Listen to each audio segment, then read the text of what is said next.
So ngayong araw ay magsisibak tayo ng kahoy. At tara, samahan niyo ako.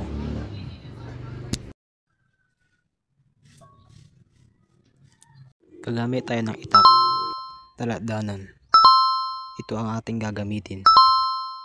Sa part na ito, ahasain ko muna ang ating gagamiting itak. Wala pa akong experience sa pag-ahasa, kaya panoorin nyo na lang kung tama ang mga ginagawa ko. Hindi ko na patatagalin itong video na to. At tara, samahan nyo na ako magsibak ng kahoy.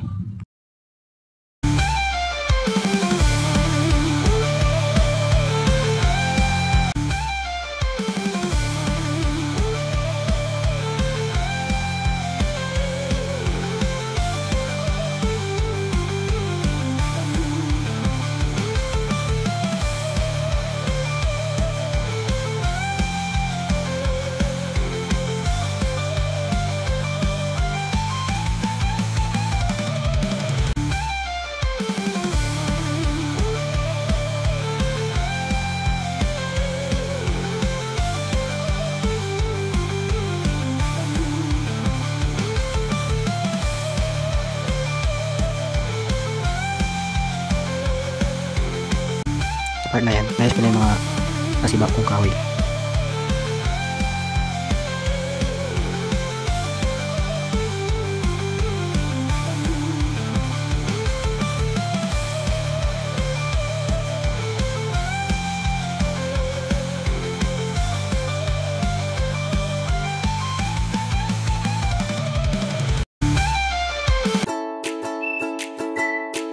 At dito nagpahinga na ako.